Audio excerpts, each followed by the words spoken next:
Hello friends, welcome to Sitaram IAS YouTube channel and happy Republic Day to you all. Today we will discuss second topic of economic that is from November month's magazine और topic का नाम है आपका report on expert committee on स्वामित्व scheme. अब आपको ये मालूम होना चाहिए इसमें कि स्वामित्व स्कीम क्या है और कमिटीज़ कितने टाइप की होती हैं। इतनी ही इसमें जानने लायक चीज़ें हैं जिसको हम आगे चल के डिस्कस करेंगे। इसके अलावा आगे टॉपिक जो हम यहाँ पे डिस्कस करेंगे इकोनॉमिक्स में नवंबर मंथ की मैगजीन में, वो आपका क्रेडिट रेटिंग है, ये कैसे वर्क करती है। प्रीलिम्स में क्वेश्चन भी पुट हुआ है इससे रिलेटेड। फोर्थ आपका टॉपिक है सोवरेन ग्रीन बॉन्ड, जो करंट में काफ़ी न्यूज़ में है और इससे आपको प्रीलिम्स में क्वेश्चन देखने को मिल सकता है, अच्छा क्वेश्चन मिल सकता है कि कौन इश्यू करता है और स्टार्ट किसने किया था। ऐसी काफ़ी सारी चीज़ें स्टेटमेंट फॉर्म में दी जा सकती हैं। और फिफ्थ टॉपिक है अपना मल्टी मॉडल लॉजिस्टिक पार्क, जिसे बोलते हैं MMLP। इसमें इस टॉपिक को अलग से अपन डिस्कस करेंगे बिकॉज इसमें काफ़ी सारे जो मॉडल है, PPP मॉडल है आपका जो, और सारे काफ़ी इसमें मॉडल्स होते हैं। BOT प्रोजेक्ट के फॉर्म में BOT मॉडल है, build on operate BWT model है। ऐसे काफ़ी सारे मॉडल्स हैं जिसे डिस्कस करना होगा आगे, तो उसको डिस्कस करेंगे आगे चल के हम अगली वीडियो में। इसके अलावा और जो आपकी न्यूज इन शॉर्ट है वो है आपकी MPC कमेटी की जो मीटिंग्स हुई थी, ये अभी जाने लायक नहीं है।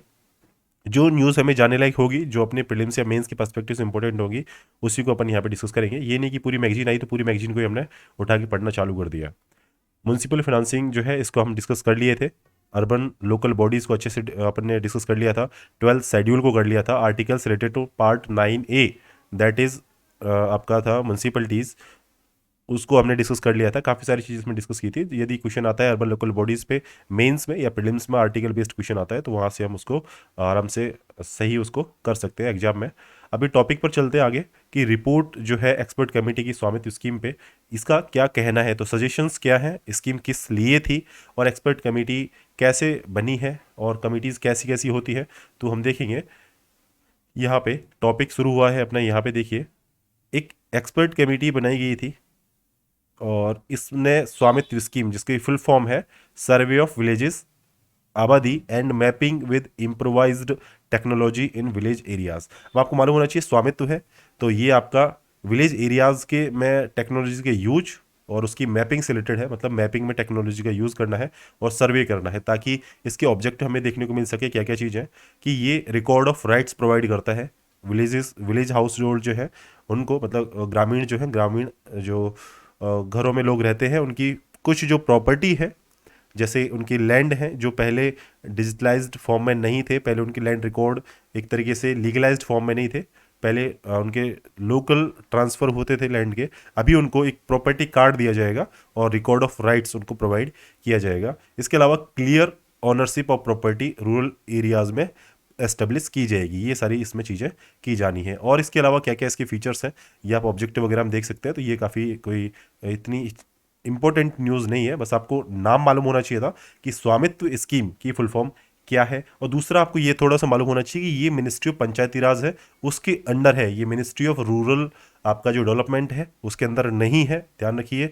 Ministry of Panchayati Raj MOPR के अंदर ये सेंट्रल सेक्टर स्कीम है। ये भी आप याद रखिए, सेंट्रल स्पॉन्सर्ड नहीं है, मतलब पूरा कंट्रीब्यूशन सेंट्रल गवर्नमेंट का है, इसलिए सेंट्रल सेक्टर स्कीम है और मिनिस्ट्री ऑफ पंचायती राज के अंदर ये काम करती है। स्वामित्व स्कीम को लॉन्च किया गया।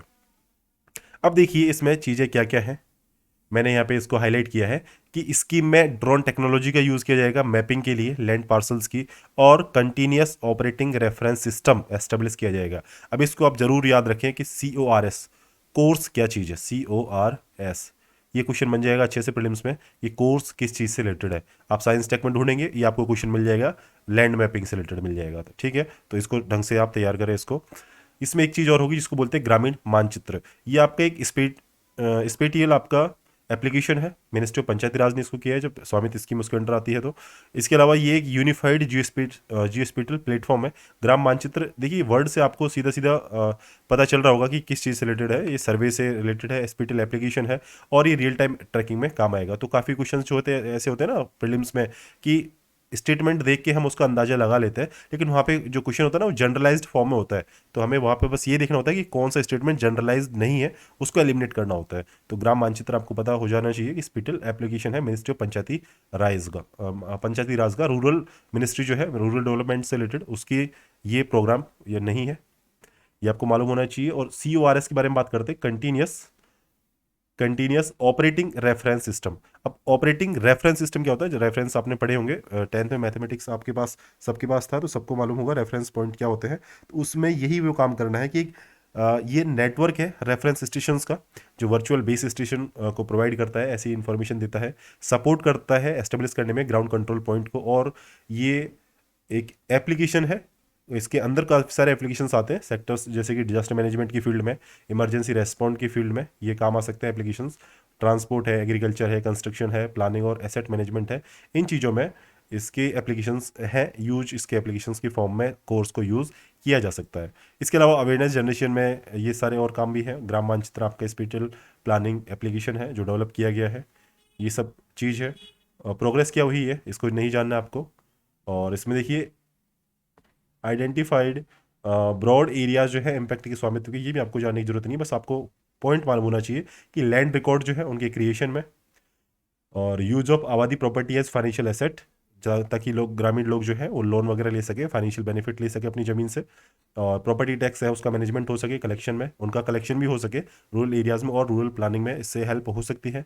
इसके अलावा फिफ्थ पॉइंट है use of geospatial infrastructure and data of Swamitva by other agencies. Other agencies है जैसे आपका बैंकिंग एजेंसीज हैं, बैंक्स हैं आपके, इंश्योरेंस कंपनीज हैं, ठीक है, और लोन देने वाले और अदर कंपनीज होती हैं, वो इनको इस डेटा को यूज़ कर सकती हैं, ठीक है। तो ये इसके बेनिफिट्स हैं, इतना आपको मालूम होना चाहिए था। रिकमेंडेशन आप जरूर देख लीजिए। अब देखिए जब लैंड रिकॉर्ड को डिजिटाइज किया जा रहा है तो सिक्योरिटी, डेटा की इंटीग्रिटी और डेटा की ऑनरशिप से रिलेटेड जो मैटर है ना, वो काफ़ी कंसर्न में रहते हैं। इसके अलावा प्रिपरेशन जो है, सजेशंस जो दिया है वो प्रिपरेशन है कंप्यूटराइज्ड लैंड रिकॉर्ड का विलेजेस में as a part of digital India land record modernisation program, जिसको बोलते हैं DILRMP, ठीक है, ये चीज़ है। इसके अलावा प्रॉपर्टी कार्ड जो है स्वामित्व के, वो QR कोड या अदर यूनिक आइडेंटिफायर जो सिस्टम होते हैं उनके थ्रू दिया जाना चाहिए लोगों को। इससे लोगों को हेल्प मिलेगी प्रॉपर्टी डॉक्यूमेंट को आइडेंटिफाई करने में, बैंक वगैरह में सबमिट करने में काफ़ी सारी उसको हेल्प मिल जाएगी लोगों को। और स्टेट जो है उन्हें अपग्रेड करना चाहिए, प्रॉपर्टी टैक्स मैनेजमेंट सिस्टम है उनके स्टेट्स के उनको, और स्वामित्व स्कीम का जो डेटा है उसके साथ में इसको इंटीग्रेशन की भी जरूरत है उनके प्रॉपर्टी टैक्स मैनेजमेंट सिस्टम्स को। और इसके अलावा एक यहाँ पे पब्लिक प्राइवेट पार्टनरशिप मॉडल भी होना चाहिए for the maintenance and updating of the development data, इस स्कीम के अंडर आएगा उस सबको। और एक रिकमेंडेशन और है, data should be made available for industries to make use of geospatial data to develop applications on the ground in near future. यदि गांव के आसपास कोई इंडस्ट्री सेट होती है तो वहाँ पे इंडस्ट्रीज उसका जो लैंड रिकॉर्ड है, लैंड डेटा है, उसका अच्छे से यूज कर सके। तो ये आप है ना, इन पॉइंट्स सबको आप रूरल डेवलपमेंट से रिलेटेड जोड़ सकते हैं। ये काम आपको ध्यान रखना है, पंचायती राज मिनिस्ट्री के अंदर हुआ है, लेकिन ये काम रूरल डेवलपमेंट में हो सकते हैं। डेटा का integration, security ownership, land record का कंप्यूटराइजेशन, QR कोड के फॉर्म में स्वामित्व स्कीम में प्रॉपर्टी कार्ड को देना, प्रॉपर्टी टैक्स मैनेजमेंट सिस्टम को और अपग्रेड करना, स्वामित्व डेटा को लिंक करना, पब्लिक प्राइवेट पार्टनरशिप मॉडल को यूज़ करना, ये सारी चीज़ें रूरल डेवलपमेंट में काम आ सकती हैं। तो ये 5 पॉइंट आपको मेनली रूरल डेवलपमेंट एरिया में, फील्ड एरिया में याद रखना है, एरिया प्लानिंग से रिलेटेड, एरिया डेवलपमेंट से रिलेटेड। ये अपना न्यूज़ यहाँ पे कंप्लीट होता है। छोटा टॉपिक था, हमने यहाँ पे डिस्कस कर लिया। अगला टॉपिक हम डिस्कस करेंगे क्रेडिट रेटिंग एजेंसीज कैसे वर्क करती हैं, उनका क्या प्रोसीजर है, क्या उनका प्रोसेस है, वो हम डिस्कस करेंगे नेक्स्ट पार्ट में।